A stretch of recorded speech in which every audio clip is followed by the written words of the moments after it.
Hey, how's it going, everybody? My name is SockBot, and today I want to talk about my full review of Dreams.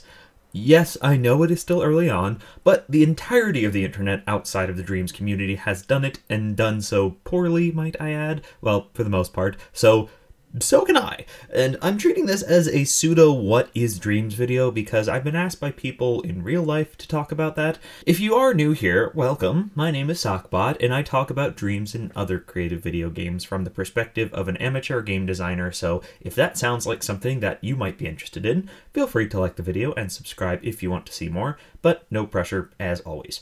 So Dreams hit a lot of people like a truck. Media Molecule, the company behind Dreams, as well as other games like Little Big Planet and Tearaway, well, they didn't go through a whole lot to promote this game.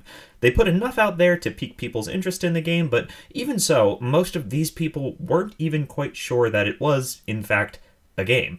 Likewise, I want to briefly describe Dreams for those who have no preface at all before we get into the actual review. Dreams is a video game, a game creation tool, and an amateur game creation social network all wrapped into one. It comes with its own themes and cast of characters, and it even has an adventure mode that breaks just about any mold that you could put it into, but the kicker is that this adventure mode was created using the set of in-game creation tools, all of which are available to you if you purchase Dreams. This follows the play, create, share model that Media Molecule began with Little Big Planet, although I don't think they're really using that phrasing anymore, but it gives you an essentially unlimited stream of content from other amateur creators. Hopefully that gives you enough background so that we can start discussing my thoughts on Dreams as a whole. I'm going to do so in 3 parts that coincide with the play, create, share model that I mentioned before, just because that kind of makes sense, but with a particular focus on the create section, as that seems to be the section that's most limited in other people's reviews of Dreams. So starting with the adventure and the story mode, they're the same thing, I just don't really know what people call those types of things these days, but I want to say that Media Molecule absolutely blew me away with this, and I certainly wasn't expecting it. The story that comes with Dreams is a surprisingly deep and absolutely filled to the brim with symbolism type of story. It addresses some pretty intense themes surrounding conflict between friends and mental health, but it never seems preachy or pretentious. In fact, the main character Art is, for lack of a better phrase, kind of a dick. Without spoiling too much, the game takes place over 3 formats: point-and-click, detective-esque scenes, I suppose you could call them, 2-character platforming segments, and a puzzle platforming section that stars quite possibly the cutest character in any Media Molecule game ever, which is saying something, because they have a lot of cute characters. But each are pretty unique in their gameplay, and especially in their aesthetic. This division lets the creators from Media Molecule really flex their abilities all across the spectrum of game creation, but it doesn't feel forced or disconnected thanks to the story and the narrator that span the entire game. It plays beautifully, and it serves to show you a lot of what is possible when you remember at various segments that you could recreate this entire game within the game that you're playing it in. There are a couple downsides though, as the story mode is rather short, clocking in at just under 2 hours for my playthrough. But still, from the intro, you are informed that this is intended to be a showcase of the tools, and considering the amount of content already available outside this mode, I don't really see this as a downside.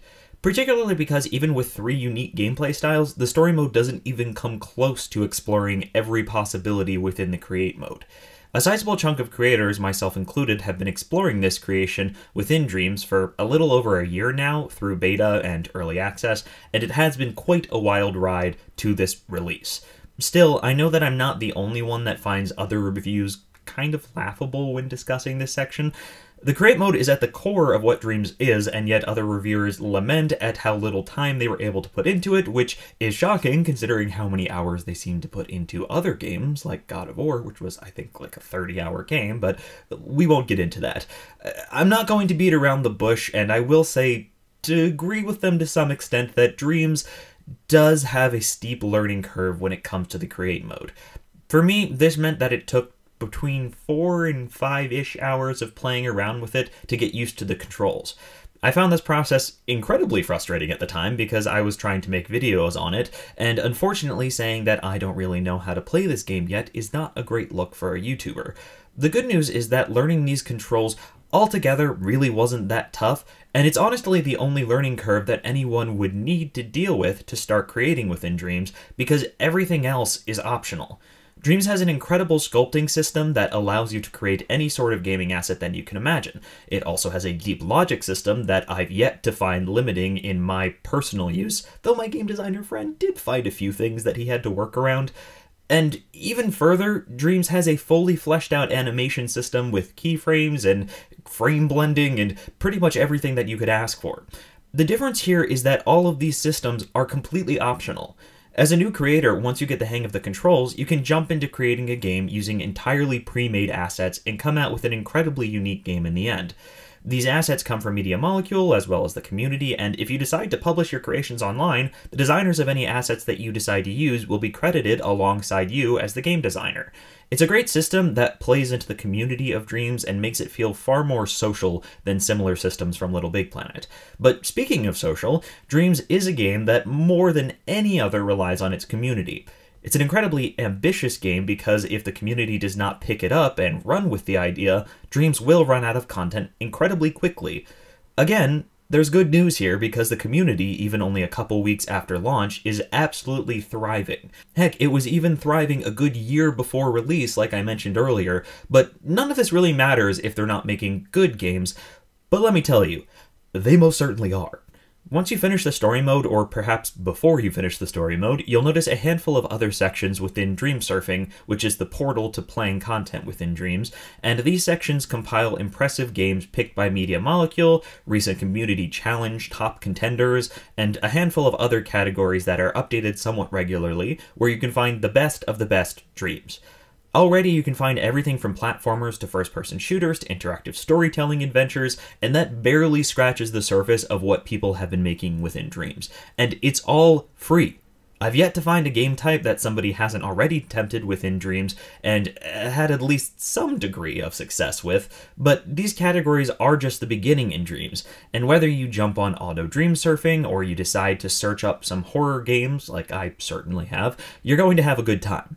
Outside of these categories, though, you will run into more of a mixed bag when it comes to completion and quality of Dreams. However, I don't want to frame this as a bad thing, because it's absolutely not. Some of the strangest, most incomplete-looking Dreams that I have found also turned into some of the most fun and even hilarious experiences that I have had with Dreams so far.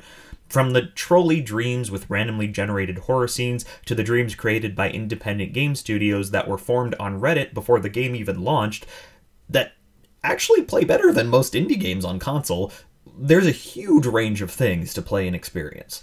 I highly recommend setting some time aside for Dream Surfing's auto surf feature and just kind of enjoying the ride that it takes you on, because there is truly nothing else like it in any other game so far as I've experienced. I could go on and on, but TLDR, there are a lot of fun experiences to have within Dreams, and new content just keeps improving. All of this adds up to a fantastic platform that has already produced a vast collection of fun games. I've personally seen enough epic adventures to make the purchase worth it for me, and that's aside from my penchant for creating, which is honestly what I spend the most time doing. The only way that I wouldn't recommend this game to someone is if that person had some sort of obsession with polish. Sure, the story mode is very polished, and there are quite a few community Dreams that are equally as polished, but if AAA perfection is what you're after, and only that, you won't be able to experience all of the unpolished fun that Dreams has, and honestly, that is where a lot of the real fun is at. Regardless, the adventure mode and infinite stream of quality content make Dreams absolutely worth the buy, especially at the reduced $39.99 price tag, because for some reason it wasn't released at $60, but that, alongside promised updates from Media Molecule for the foreseeable future, alongside a confirmed upgraded version for PS5, we really should all be excited for what's to come from Dreams, whether or not you decide to get in on it now. But for now, I do want to give Dreams my X-Play rating of a 5 out of 5.